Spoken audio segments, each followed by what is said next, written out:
নমস্কার, শুভ সন্ধ্যা। প্রথমেই প্রথম আলোর বার্তায় যেসব দর্শকরা আছেন তাদেরকে জানাই শুভেচ্ছা, অভিনন্দন, ভালোবাসা। গতকাল রেজাল্ট আউট হয়েছে। হ্যাঁ, আমাদের প্রথম আলোর বার্তার প্রতিনিধিরা বিভিন্ন জায়গায় আজ গেছে। আপনাদের সরাসরি দেখাচ্ছি সেই দুর্গাপুর, পূর্ব বর্ধমান, কীর্তি আজাদের কাছে আজ গেল প্রথম আলোর পর্দায় বর্ধমান দুর্গাপুর লোকসভা কেন্দ্রে তৃণমূল প্রার্থী কীর্তি আজাদ জয়লাভের পরেই তার হাতে প্রশংসাপত্র তুলে দেয় জেলা শাসক। হ্যাঁ, সেই জেলা শাসক প্রশংসাপত্র দেওয়ার পরে আমাদের এই পর্দায় তিনি কি বললেন আমরা একবার শুনে নেব। এবং শুধু তাই নয়, গতকাল সেই দুর্গাপুর অর্থাৎ বর্ধমান দুর্গাপুরে রাত্রিবেলায় তৃণমূল কর্মীরা স্বাভাবিক উল্লাস করবে, আনন্দ করবে, বাজি ফাটাবে। এবং শুধু তাই নয়, বাজির একদম সুন্দরভাবে বাজি ফাটিয়েছে। শুধু তাই নয়, খাওয়া দাওয়া চলেছে। আসুন সরাসরি প্রথম আলোর একদম বার্তায় আপনাদের দেখিয়ে দিচ্ছি সেই কীর্তি আজাদের, তৃণমূল কংগ্রেসের জয়ী প্রার্থী কীর্তি আজাদের তিনি কি বললেন আমাদের প্রথম আলোর পর্দায়। সরাসরি দেখুন।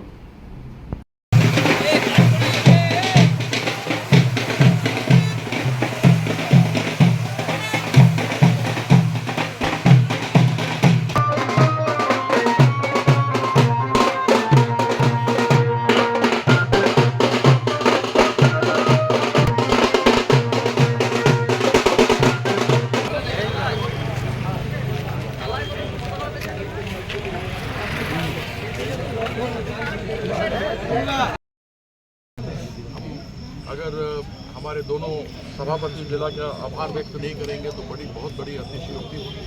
हमारे वर्धमान पूर्व में 5 विधानसभा क्षेत्र लगते हैं। अरविंद नाथ चैटर्जी दादा हैं, महाशय हैं, पिता तुल्य हैं। उन्होंने उनका पूरा समस्त कर्मी दल मेरा तन मन धन के साथ लगा। उसी प्रकार से हमारे वर्धमान पश्चिम में हमारे सभापति नरेंद्र नाथ चक्रवर्ती जी, पूरा कर्मी दल, पूरे सभी लोग एक साथ मिलकर के कार्य किए। हम बहुत आभार व्यक्त करते हैं दोनों अपने सभापतियों का और अपने कर्मियों का। और विशेष रूप से आपके माध्यम से हम यह सूचना अपने उस कर्मी तक को पहुंचाना चाहते हैं जो आता है, काम करता है, पार्टी के लिए खून बहाता है, पार्टी के लिए पसीना बहाता है, दीदी के लिए काम करता है। वो काम करके चुनाव के बाद घर चला जाता है। वह पोलिंग एजेंट बनता है, पोलिंग एजेंट बन करके वह काम करता है, उसके बाद वह घर चला जाता है। उन सब विशेष लोगों के लिए और जो आज काउंटिंग में बैठे हैं, उन सब कर्मियों का विशेष आभार हम व्यक्त करना चाहते हैं। जो वह गाँव का में एक काम करता है, जो बोर्ड में कहीं काम करता है और वो काम करके चला जाता है, तो आपके माध्यम से हम उनका बहुत आभार व्यक्त करना चाहते हैं। क्योंकि ये हृदय है ना, इसमें खून पूरे शरीर का चलता है। ये नाड़ी से चलता है, नाड़ी से, धमनियों से। वो धमनी में जो खून चलता है ना, वह मेरा कर्मी है। जिस दिन वो खून चलना बंद हो जाएगा, मेरा हृदय बंद हो जाएगा। इसलिए उस कर्मी का धन्यवाद, वर्धमान दुर्गापुर के लोगों का धन्यवाद, जो लोग वोट नहीं दिया, जो वोट नहीं दिया उनका भी धन्यवाद। उनका भी दिल जीतने का प्रयास करेंगे। राजनीति का ये मतलब नहीं होता कि अगर आपको कोई वोट नहीं दिया तो आप उससे बदला लेना शुरू कर देंगे, ये नहीं होता। मेरा एक मैनिफेस्टो था, हमारी पार्टी का एक मैनिफेस्टो था। मेरी पार्टी अपने सिद्धांतों पर गई। हो सकता है दूसरे आदमी को मेरे सिद्धांत पसंद ना आया, वह बात दूसरा है कि 7.25 लाख वोट इस बार अगर देखा जाए तो रिकॉर्ड है। वर्धमान दुर्गापुर में आज तक इतना वोट नहीं पड़ा किसी को। वह लोगों का प्रेम है। तो जो नहीं भी पड़ा उनके पास भी जाना, उनके लिए भी काम करना, उनका भी दिल जीत लेना और अपने पार्टी, अपने तृणमूल में उन लोगों को मिला लेना। आजाद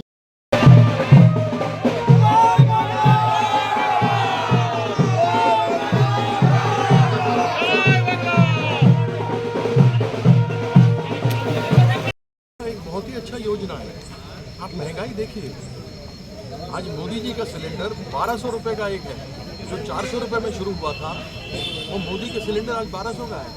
अगर दीदी मुफ्त में किसी को चावल देती है और कोई भात बनाता है तो नीचे उसके 1200 का सिलेंडर है। आप महंगाई देखिए, जो कड़ू तेल, जो सरसों का तेल 30 रुपया लीटर था वो आज 160, 170, 180 रुपये लीटर है। आप सोचिए कि उस गृहिणी का क्या होता होगा घर में जो इस प्रकार की महंगाई बढ़ी है। दूध देखिए बढ़ा दिया, 2 रुपये किलो दूध बढ़ा दिया, 2 रुपये लीटर बढ़ा दिया तो 68 रुपये लीटर हो गया मतलब। ये आम जन को मार रहे हैं। और दीदी एक गृहिणी का, एक माँ का दर्द समझती है, क्योंकि माँ सबको बचपन याद होगा कि माँ सबको खिला के खाती है, अगर नहीं होता है तो खाली पेट सोती है। तो दीदी वह माँ को जानती है। और जब तक आप हर एक इंसान का, मातृशक्ति का या किसी इंसान की भावना को नहीं समझिएगा तब तक आप मुर्गा, माठ, मछली, मंगलसूत्र, मुगल मुजरा करते रहेंगे। এবার আপনাদের দেখাচ্ছি মালদা লোকসভা নির্বাচনে পশ্চিমবঙ্গে তৃণমূল কংগ্রেস ভালো ফল করেছে বলে সেই কারণে মমতা ব্যানার্জি, মুখ্যমন্ত্রী মমতা ব্যানার্জি এবং অভিষেক ব্যানার্জিকে ধন্যবাদ জ্ঞাপন করলেন পশ্চিমবঙ্গ রাজ্য সরকারি কর্মচারী ফেডারেশন, সেই মালদা জেলার কমিটি। এবং আজ বুধবার তারা টিফিন টাইমে মিছিল করে সেই জেলা শাসকের কাছে, যিনি আছেন, যে উপস্থিত ছিলেন, সেই টিফিন রাত্রে অর্থাৎ টিফিনের সময় আজ প্রশাসনিক ভবনে তারা জমায়েত হয় এবং ধন্যবাদ জ্ঞাপন কর্মসূচিতে যোগ দেন সংগঠনের সদস্যরা। উপস্থিত ছিলেন সেখানে সংগঠনের জেলা কমিটির সভাপতি চিরঞ্জীব মিশ্র, সম্পাদক গৌতম শাহ, অন্যান্য নেতৃত্ব। আমাদের প্রতিনিধি একদম সেই মালদায় চলে গেছিল, কারণ গতকাল রেজাল্ট বেরিয়েছে এবং সারা পশ্চিমবঙ্গে তৃণমূলের সবুজ ঝড় বেরিয়ে চলে গেছে সেই বিরোধীদের মুখে। সেখানে তারা বিরোধীদের শুইয়ে দিয়েছে। সেই উপলক্ষে মালদা জেলায় আজ সেখানে ধন্যবাদ জ্ঞাপন করতে এসছেন। আপনারা দেখুন সরাসরি সেই প্রথম আলোর পর্দায় সেই ছবি।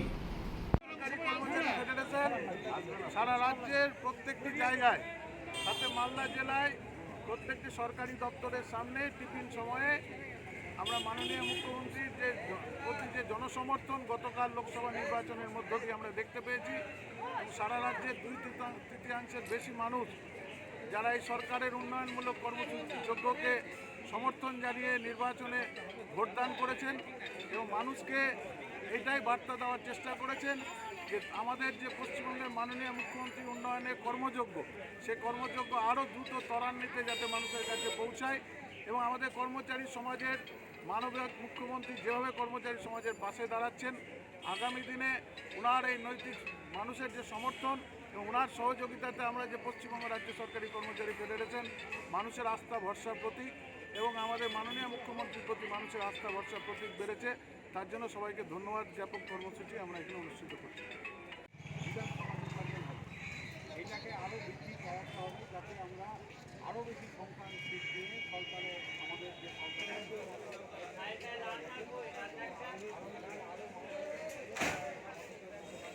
দাঁড়িয়েছে অনেকটাই প্রতিবদ্ধকতা। এবার ওরা যতটুকু করার যে সংগ্রাম আন্দোলনগুলো আমাদের জেলা নেতৃত্বরা আন্দোলনের নেতৃত্ব যারা বলবেন সেইগুলো যাতে আমরা সঠিকভাবে প্রতিপালন করি। এবং আজকে আমি বলতাম রাজ্যে সংক্ষিপ্ত বক্তব্য রাখার জন্য উপস্থিত আছেন আমাদের সরকারি কর্মচারীর বিভিন্ন দপ্তরে খাওয়া বেলুন ফাটিয়ে দিয়ে আমরা পশ্চিমবঙ্গে বৃহৎ আকারে আমরা সিবিআই, রাজ্য সরকার, ইলেকশন কমিশন প্রত্যেকে আমাদেরকে বাধা কষ্ট করছিল আমাদের, কিন্তু আমরা সবকে উপেক্ষা করে আমাদের পশ্চিমবঙ্গের সর্বত্র আমাদের অফিসের মধ্যে বিভিন্ন দপ্তরের মধ্যে আবার সেই ভোট সন্ত্রাস, একদম আমাদের প্রতিনিধি অর্থাৎ প্রথম আলোর বার্তার প্রতিনিধি চলে গেছিল সেই বীরভূম, অর্থাৎ সেই অনুব্রতহীন বীরভূম লোকসভার বোলপুর সহ বীরভূম আসনে তৃণমূলের জয় জয়কার। সেখানে শতাব্দী রায় এবং অসিত মাল দুজনে ব্যাপক পরিমাণে জিতেছে। এবার জেতার ফলে সেখানে সবুজ আবির, বিজয় মিছিল ইত্যাদি সব চলছে। কিন্তু তাদের মধ্যে থেকে গতকাল রাত্রিবেলায়, তখন রাত্রির প্রায় 1টা বাজে, একটা সে বিজেপি বাড়িতে বোম মারল।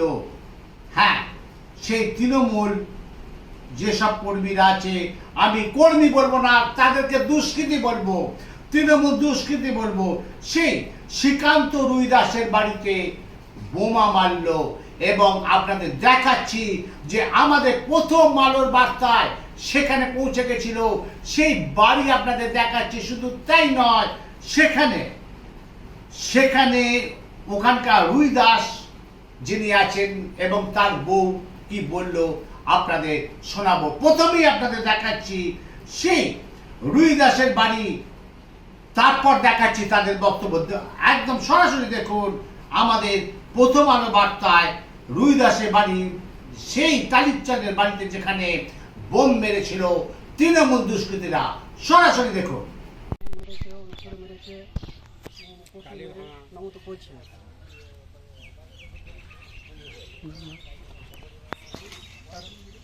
ওইখানে একটা মেরেছে, পরপর দুটো মেরেছে, ওইখানে নামতে একটা পড়ছিল, আর সুতুলি ফুতুলি সব পড়ছিল। এই ভিতরে এদিকে দেখেন কেটে চালটা সব পড়ে আছে এখানে। ওইটা পাটটা হয়ে যাচ্ছে, চালটা নেমে যাচ্ছে শুধু। আর আমরা এখানে ঘুমিয়েছিলাম, এই যে এখানে ঘুমিয়েছিলাম, ওটা ঘরে একবারে ধুলা তো মই হয়ে যাইছিল, এটাই হয়েছে।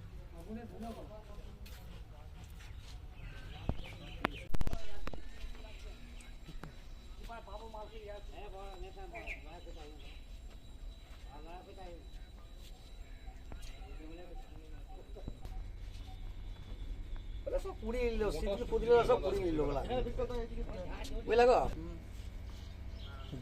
মানে আওয়াজ তো মানে বিকট আওয়াজ। কথা ছিল, কথা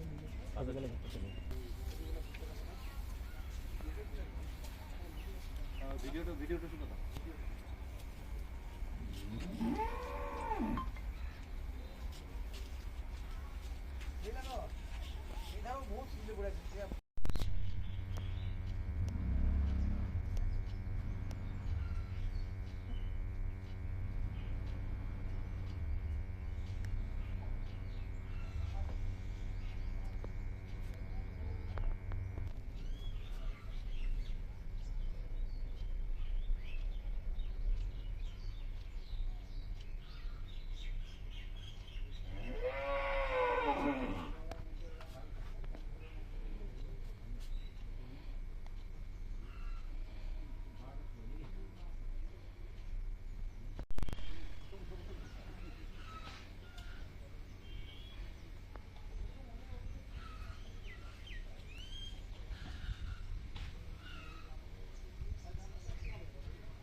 তাহলে দেখলেন এই রুই দাস এরা বিজেপি করে, সে যে দলই করুক সেটা তার পার্সোনাল ব্যাপার, কিন্তু তা বলে এই নয় যে তৃণমূল জিতেছে বলে তার বাড়িতে বোম মারবো, এটা নয়, তার বাড়িতে অত্যাচার করব, এটা নয়।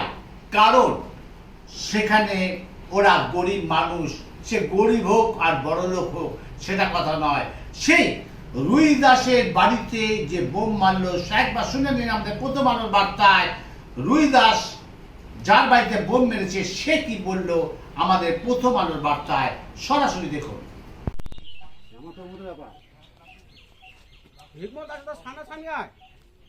দেখবো কত মায়ের লাল আছে, মরবো নাহলে বাঁচবো।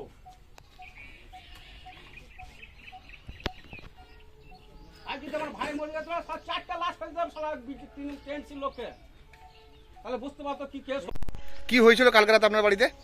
আমরা এখানে বাইরে শুয়েছিলাম, যে একটা আওয়াজ উঠলো, হঠাৎ করে একটা আওয়াজ উঠলো, তো উঠলাম, তারপর করে দিন দেখছি, তারপর পুরো গন্ধ করছে। আর গন্ধ কত ওইগুলো সব পড়ে আছে ভেঙে চুড়ে, কি পড়ে আছে? টালিগুলা, এই চালের টালি মালিগুলা সব ভেঙে চুড়ে পড়ে আছে। আর খুব গন্ধ করছিল, তারপর ওই পুরো প্লাস্টিক ছিল, চাপা একটু পুড়ছিল, যে গন্ধ করছিলাম। কটা বোম মেরেছে আপনার বাড়িতে?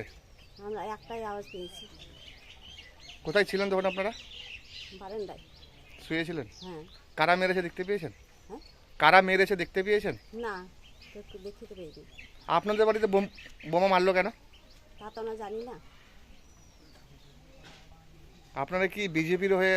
হ্যাঁ, বিজেপি। আপনারা কোন দল করেন? হ্যাঁ? আপনারা কোন দল করেন? বিজেপি। বিজেপি করেন। তারপরে রাত্রে হামলা। কি নাম আপনার? রেবতী রুইদাস। দাদা কি হয়েছিল? দাদা রাত্রে 12টার দিকে বোম বাস্ট হয়েছে কোথায়? আমার বাড়িতে। সব তৃণমূলের কর্মীরা ছিল বাড়িতে, ধার পাশেই সব মদ খাচ্ছিল। কালকে তো রেজাল্ট ছিল, রেজাল্টের পর এই ঘটনাটা হয়েছে। তা আপনার বাড়িতে বোমাবাজি করলো কেন? সেইটা কি করে পুরো বলে না। আপনি কি বিজেপির হয়ে কোনো? বিজেপি করি আমি, বলুন। বিজেপি কর্মী আমি। ওইটার জন্যই বোধহয় বোমাটা মেরেছে তৃণমূলের দুষ্কৃতীরা। কটা বোমা মেরেছে আপনার বাড়িতে? আপনার ওই একটাই আওয়াজ পেয়েছি। কোথায় মেরেছে? চালের উপরে ফেলেছে। এখানে আমরা শুয়েছিলাম বাইরেই, তিরপল চাপানো ছিল, তিরপলে আগুন লেগে যায় সব পরে। এটাই। কি নাম আপনার? আমার নাম শ্রীকান্ত রুইদাস। বাড়ি গোয়ালা? গোয়ালা, বাড়ি গোয়ালা। কখন হয়েছিল ঘটনাটা? ওইটা আপনার 12টার দিকে বটে, রাত। কারা করেছে দেখতে পেয়েছেন? না, ওইটা দেখতে পাইনি। বাইরে বেরাতে বেরোতে সব কুন্দি পালিয়ে যাইছে। তাহলে দেখলেন যে রুইদাস এবং রুইদাসের বউ তারা দুজনে মিলে সেই একদম টালির চালের বাড়িতে গতকাল রাতে যখন রুইদাস বারান্দায় শুয়েছিল, সেখানে তৃণমূলের দুষ্কৃতীরা, তৃণমূল কর্মী বলবো না, তৃণমূল দুষ্কৃতী বলবো, কারণ তৃণমূল প্রচুর পরিমাণে জিতেছে, তাদের দায়িত্বটা বেড়ে গেছে, কাজের দায়িত্বটা বেড়ে গেছে। বিরোধীদের সম্মান দিতে শিখুন। এইবার আমরা চলে এলাম সেখানকার সে বিজেপি যিনি মণ্ডল সভাপতি আছে আমাদের প্রথম আলোর পর্দায়, তিনি কি বললেন সরাসরি দেখুন। দাদা কি হয়েছিল? দেখুন, গতকাল রেজাল্ট ছিল লোকসভা নির্বাচনে এখানে তৃণমূল জয়লাভ করেছে, খুব ভালো কথা। কিন্তু তাদের একটা মনে ব্যথা আছে যে এই মল্লারপুর 1 নম্বর পঞ্চায়েতের মানুষ, রাজনীতিক সচেতন মানুষ, তারা সবসময় চেয়েছে এই চোর দিকে, এই মল্লারপুর 1 নম্বর পঞ্চায়েতে পা দিতে দেবো না। তার জন্যে পঞ্চায়েত থেকে আরম্ভ করে সমস্ত জায়গাতেই তাদেরকে মাইনাস করেছে এবং গতকাল রেজাল্টে 16টা বুথেই তৃণমূলকে পরাজিত করেছে। সেই ব্যথা তারা সহ্য করতে পারেনি, তাই বিজয় উল্লাসের সঙ্গে সঙ্গে মদ খেয়ে এখানে তৃণমূল দুষ্কৃতীরা সারা রাত তাণ্ডব চালিয়েছে। এবং এই পাশেই দেখুন, এই চালে আমাদের কর্মী শ্রীকান্ত রুইদাস, সে বিজেপির কর্মী, বিজেপির সঙ্গে থাকে, এটাই তার অপরাধ। রাত 12টার সময় যখন সে এই বারান্দায় ঘুমোচ্ছে, তার ওপরে একটা বোমা মারা হয় এবং সমস্ত সেখানে আগুন ধরে যায় এবং তার বোমার সমস্ত চিহ্ন এখনও পর্যন্ত পড়ে আছে। তাকে প্রাণে মেরে ফেলার চেষ্টা করা হয়। তৃণমূলের এই যে সংস্কৃতি বাংলায় চলছে, তাই আমরা আপনাদের মারফত বলতে চাই, আপনাদের মাধ্যমে বলছি যে আমাদের কর্মীর ওপর বোমা মারলে আমরা কিন্তু হাত গুটিয়ে বসে থাকবো না, আমরা তাদেরকে রসগোল্লা খাওয়াবো না। আমরা পুলিশকে বলেছি, পুলিশ এসেছিল, স্যাম্পেল নিয়ে গেছে, আমরা দেখব বিকেল পর্যন্ত কি ব্যবস্থা নিচ্ছে পুলিশ। আর তা নাহলে তাদেরকে রসগোল্লা খাবো না, বোমার বদলা বোমই হবে, এটা আমি নিশ্চিত করে আপনাদের মারফত তাদেরকে বলে রাখলাম, তারা যেন ঠিকঠাক থাকে। কি নাম দাদা আপনার? শ্যামল ব্যানার্জি, মণ্ডল সভাপতি, মোরেশ্বর 1। তাহলে আপনাদের দেখাতে পারলাম যে প্রথম আলোর বার্তায় যে গতকাল রেজাল্ট বেরিয়েছে, সেখানে পশ্চিমবঙ্গে সবুজ ঝড় হয়েছে এবং দায়িত্বটা যেমন সবাই বেড়ে গেছে, প্রার্থীদের বেড়ে গেছে, সেইভাবে কর্মীদেরও বেড়ে গেছে দায়িত্বটা। তাই বলে এই নয় যে বিরোধী পক্ষকে আমরা কোনো কটূক্তি করব বা বোম মারবো বা বাড়িতে অত্যাচার করব। কারণ আপনাদের দেখিয়ে দিলাম সেখানে কীর্তি আজাদ সে কিভাবে প্রশংসাপত্র নিল এবং আমাদের সামনে আমাদের ক্যামেরায় তিনি সরাসরি বললেন। শুধু তাই নয়, আপনাদের দেখিয়ে দিলাম যে মালদায় সেখানে মানে এই রাজ্যে মানে বিশেষ করে তৃণমূল কংগ্রেস প্রচুর পরিমাণে সিট পেয়েছে বলে সেখানে তারা আজ সেই টিফিনের সময় তারা মিছিল করে কিন্তু সেই সংগঠনের সভাপতিরা এসে সম্বর্ধনা দিল। আবার অন্যদিকে আপনাদের দেখালাম যে সে মানে কোথাও কোথাও সে বিজেপি কর্মীদের ওপর সেই বাড়িতে অত্যাচার চলছে। এটা কাম্য নয়, কারণ তাদেরকেও সম্মান দিন। আপনারা দেখতে থাকুন, সঙ্গে থাকুন, পাশে থাকুন। আর দেখতে হলে একদম পাশে থাকতে হবে সেই প্রথম আলোর পর্দায়। আমি আপনাদের সাথে অমল চ্যাটার্জি।